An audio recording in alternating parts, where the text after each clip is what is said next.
ऋग्वैदिक आर्यों के भौगोलिक विस्तार या उनकी भौगोलिक सीमाओं की बात हम लोग करेंगे। ऋग्वैदिक आर्यों के भौगोलिक विस्तार या उनकी भौगोलिक सीमाओं का स्पष्टतया उल्लेख ऋग्वेद में है, क्योंकि ऋग्वेद में विभिन्न नदियों का उल्लेख है, कुछ पर्वतों का उल्लेख है। तो इससे यह स्पष्ट हो जाता है कि उनकी भौगोलिक सीमाएं क्या थीं, भौगोलिक विस्तार कहाँ तक था। जैसा कि हम लोग जानते हैं कि ऋग्वेद में 40 से 42 नदियों का उल्लेख है, और हम लोग पहले देख चुके हैं कि ऋग्वेद के 10वें मंडल में एक नदी सूक्त भी है। उस नदी सूक्त में कुल 21 नदियों का उल्लेख है।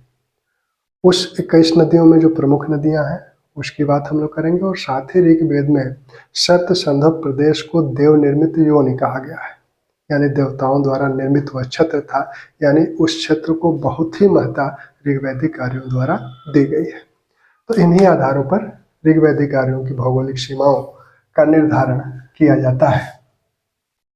तो ऋग्वैदिक आर्यों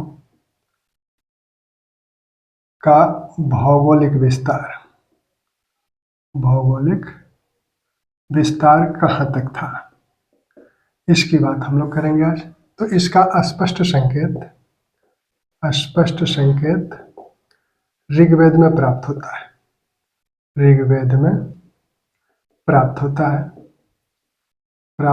है। अब ये संकेत क्या है? ये संकेत है एक तो नदी और दूसरे पर्वत। अब इन नदियों में ऋग्वेद में कुल 40 से 42 नदियों का उल्लेख है। तो ऋग्वेद में कुल 40 से 42 नदियों का उल्लेख है, लेकिन वही जो नदी सूक्त है 10वां मंडल का नदी सूक्त जो है उसमें कुल 21 नदियों का उल्लेख है। और इन 21 नदियों में पहली नदी प्रथम नदी गंगा है। इन 21 नदियों में प्रथम नदी गंगा है। अंतिम नदी गोमल है। ये गोमल जो है अफगानिस्तान की नदी है, और इसका उल्लेख ऋग्वेद में गोमती नाम से हुआ है। यह गोमल अफगानिस्तान की नदी है और इसका उल्लेख ऋग्वेद में गोमती नाम से हुआ है। तो अब एक संकेत मिल गया कि गोमल अफगानिस्तान की गोमल नदी से लेकर गंगा नदी तक का पूरा क्षेत्र आर्यों से परिचित था, ऋग्वैदकालीन आर्यों से परिचित था, यानी इस क्षेत्र में वो रहते थे या इस क्षेत्र से वो परिचित थे। अब ऋग्वेद में या किसी भी ग्रंथ में जब किन्हीं शब्दों का बार बार उल्लेख होता है, इसका मतलब यह है कि उस समय के लोगों के दैनिक जीवन में उन शब्दों का प्रयोग बार बार हो रहा है। हम लोग भी साधारण बातचीत में कुछ शब्दों का बार बार प्रयोग करते हैं, तो इसका मतलब है कि वो शब्द हमारे दैनिक जीवन में बार बार, उस शब्द से जुड़ी हुई चीज़ें हमारे दैनिक जीवन में बार बार आ रही हैं। तो वैसे ही ऋग्वेद में अगर किसी नदी का बार बार उल्लेख हो रहा है, यानी उस नदी से वो बहुत घुले मिले हैं और उनके दैनिक जीवन में वह नदी बिल्कुल रची बसी है, यानी उनके तट पे रहते हैं, उस नदी से उनका व्यवसाय जुड़ा हुआ है। तो ये सारी चीज़ें ये संकेत करती है कि यदि किसी नदी का बार बार उल्लेख हो रहा है तो उस नदी के आसपास वो रहते हैं और दिन भर में 1-2 बार उस नदी तट पे आते जाते हैं। उनके व्यवसाय से जुड़ी हुई है, उनके जो दैनिक चर्या है उसमें वो नदी शामिल है। यदि किसी नदी का उल्लेख कम बार हुआ है तो इसका मतलब ये हो सकता है कि उस नदी के विषय में वो सुने हों, जानते हों, या वहाँ आना जाना उनका थोड़ा सा कम है। तो ऐसे ही जैसे ऋग्वेद में गंगा या यमुना का उल्लेख है तो कम बार हुआ है, गंगा का 1 बार उल्लेख हुआ है और यमुना का 3 बार उल्लेख हुआ है। तो गंगा और यमुना से वो परिचित तो हैं, लेकिन संभवतः गंगा यमुना तटों पर अभी उनका आना जाना बहुत नहीं है। ठीक, गंगा और यमुना के दक्षिण की नदियाँ जैसे नर्मदा या पूरब की नदियाँ जैसे गंडक आदि से ऋग्वैदिक कालीन आर्य परिचित नहीं है। नर्मदा और गंडक का सबसे पहले जो उल्लेख हुआ है वो शतपथ ब्राह्मण में हुआ है, यानी उत्तर वैदिक काल में इन नदियों का उल्लेख हुआ है, यानी ऋग्वैदिक कालीन आर्य इन नदियों से परिचित नहीं थे। तो ये जो नदी सूक्त है इसमें ये कहा गया। फिर सप्त संधव प्रदेश की बात होती है। सप्त संधव संधव प्रदेश। अब सप्त संधव प्रदेश सिंध और 7 नदियों का जो प्रदेश है, इसे देव निर्मित योनि कहा गया है। बड़ा ही महत्वपूर्ण माना गया है ऋग्वैदिक कार्यों द्वारा इसे।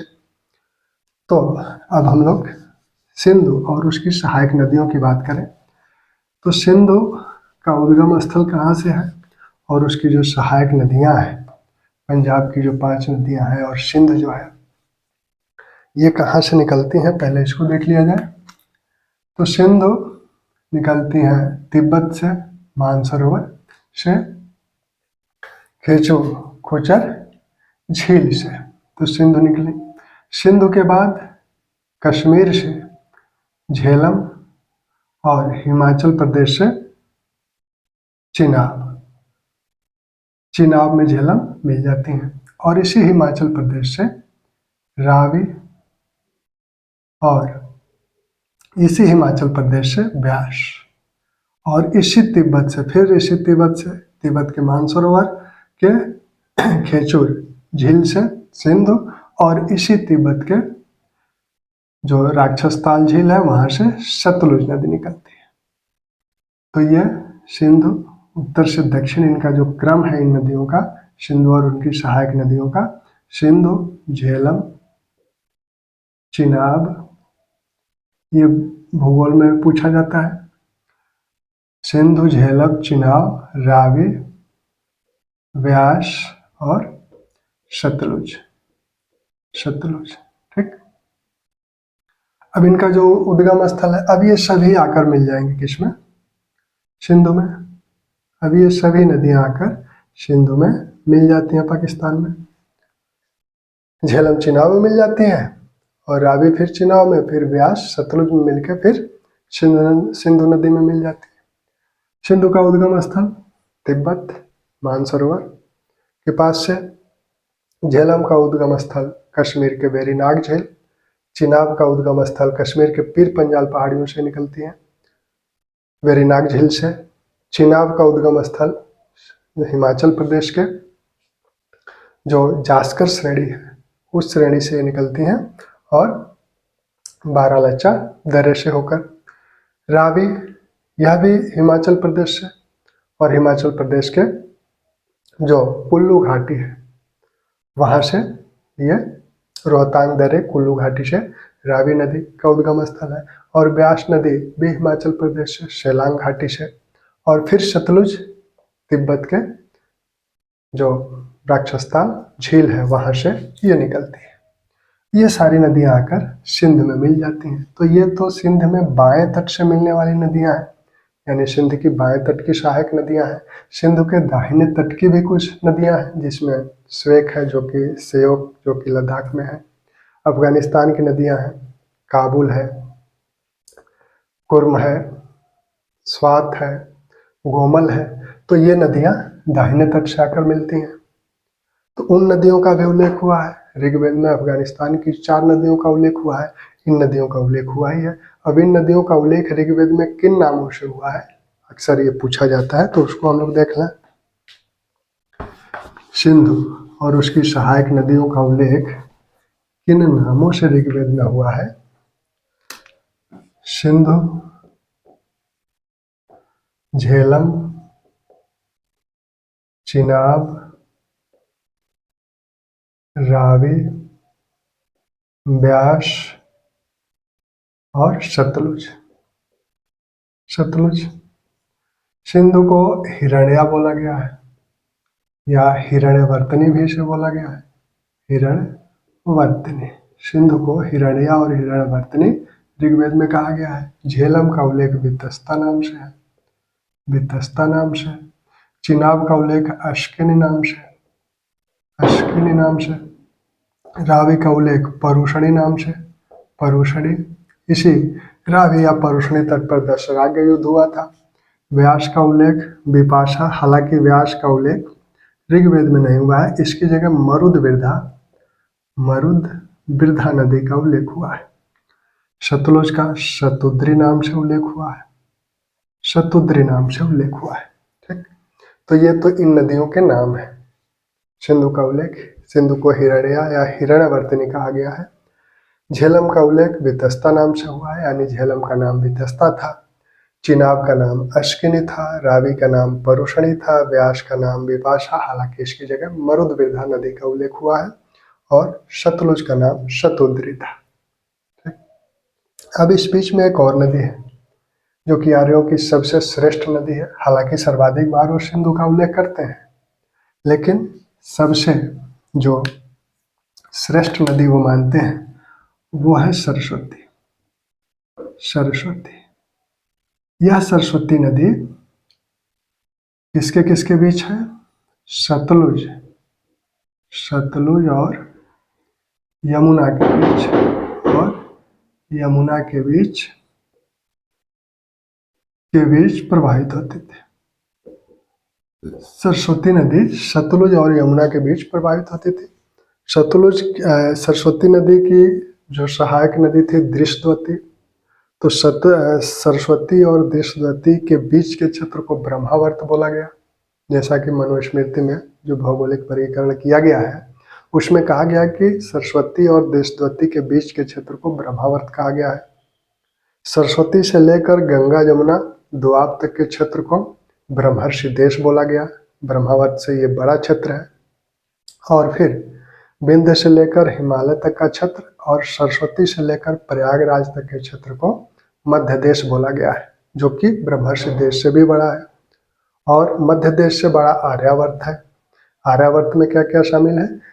हिमालय से लेकर विंध्य तक का क्षेत्र, पश्चिमी समुद्र तट से लेकर पूर्वी समुद्र तट तक का जो पूरा क्षेत्र है, यानी पूरा उत्तर भारत जो है उसे आर्यावर्त कहा गया। ठीक, तो सरस्वती नदी की बड़ी महत्ता है। अब सरस्वती नदी को आर्य, ऋग्वैदिक आर्य इसे नदीतमा कहते हैं। सरस्वती नदी को नदीतमा कहते हैं, नदियों की माँ या नदियों में श्रेष्ठ। सरस्वती नदी को ऋग्वैदिक आर्य नदीतमा कहते हैं। नदीतमा यानी नदियों की माँ या नदियों में श्रेष्ठ। इसको सौभाग्यदायिनी भी बोला गया है ऋग्वेद में, सौभाग्यदायिनी भी बोला गया है। इसे वृत्त घनी भी बोला गया है, वृत्त घनी भी बोला गया है। तो सरस्वती नदी की बहुत महत्ता थी। सरस्वती नदी तट पर ही ऋग्वेद का संकलन हुआ, ऋग्वेद का संकलन हुआ, और इसी नदी तट पर पुराणों को रचा गया। पुराणों की रचना हुई, पुराणों की रचना हुई। वाजपेयी यज्ञ में जो 17 प्रकार के जल से राजा को स्नान कराया जाता था, तो उसमें पहला जल जो है वो सरस्वती नदी का ही होता था। वाजपेयी यज्ञ में राजा को वाजपेयी कह रहे राजसूय यज्ञ में राजा को जो 17 प्रकार के नदी जलों से स्नान कराया जाता था, उसमें प्रथम नदी जो है वो सरस्वती नदी से जल लिया जाता था। ठीक, राजसूय यज्ञ में, वाजपेयी नहीं, राजसूय यज्ञ में। तो सरस्वती नदी की इतनी महत्ता है। अब जो सिंधु नदी है, जिसका बार बार उल्लेख ऋग्वैदिक कार्यों द्वारा किया गया है, या उससे निर्मित जो सप्त सिंधु प्रदेश है उसको देव निर्मित योनि कहा गया है। तो सिंधु नदी के भी अनेक नाम हैं। सिंधु नदी की जो उपमाएं हैं उसमें आपने एक तो हिरण्या देखा ही, हिरण्यवर्तनी देखा ही, हिरण्यवर्तनी, और इसके साथ साथ इसे सुवासा भी बोला गया है, सुवासा भी बोला गया है। इसे उड़ावती भी बोला गया है, उड़ावती भी बोला गया है। सुवासा इसलिए बोला गया है क्योंकि ये क्षेत्र जो है सूत के लिए प्रधान था, और उड़ावती इसलिए बोला गया है क्योंकि ये ऊन के लिए प्रधान था। ऋग्वेद में रावी तट, परुषणी का जो तट है वह ऊन के लिए बहुत विख्यात है। तो ऊन के लिए सिंधु तट और रावी तट, जो गंधार क्षेत्र की भेड़ों की ऋग्वेद में प्रशंसा की गई है, जिनसे ऊन प्राप्त किया जाता होगा। तो सिंधु को सुवासा और उड़ावती भी बोला गया है। अब जो अफगानिस्तान की नदियां हैं उसमें काबुल, कुर्रम, स्वात, गोमल, इन 4 नदियों का उल्लेख ऋग्वेद में हुआ है, जो कि आज अफगानिस्तान की नदियां हैं।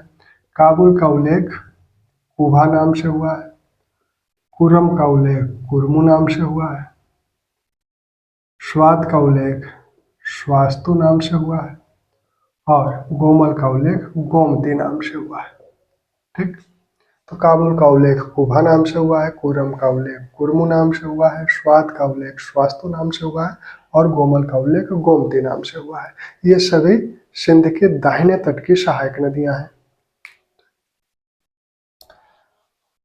अब गंगा और यमुना का भी उल्लेख हुआ है। गंगा और यमुना का, गंगा का 1 बार उल्लेख हुआ है और यमुना का 3 बार उल्लेख हुआ है। यमुना का 3 बार उल्लेख हुआ है।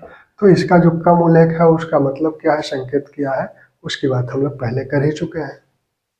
अब भौगोलिक विस्तार में मुजवंत पर्वत का उल्लेख हुआ है।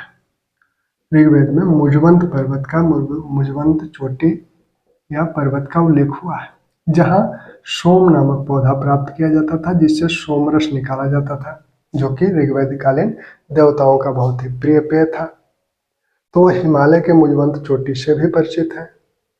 इन विभिन्न नदियों का वो उल्लेख करते हैं, तो इससे उनकी भौगोलिक सीमा निर्धारित हो जाती है कि वो हिमालय से लेकर विंध्य तक के क्षेत्र से परिचित है और इधर सरस्वती से लेकर प्रयाग तक के क्षेत्र, यानी एक तरह से कहें तो मध्य देश वाला, जो मनुस्मृति की अवधारणा मध्य देश वाली जो है, वो पूरा भौगोलिक विस्तार ऋग्वेदिकालीन आर्यों का था। हालांकि वो गंगा यमुना तट पर कम रहते होंगे या वहाँ न जाना उनका कम रहा होगा, अभी धीरे धीरे उस तट पे बस रहे होंगे, इसलिए उनका उल्लेख कम बार हुआ है। लेकिन जो सप्तसिंधु प्रदेश है वो उनका एक तरह से कर्म भूमि है और वह उनका उद्गम स्थल भी अविनाश चंद्र दास और डॉक्टर संपूर्णानंद द्वारा माना जाता है।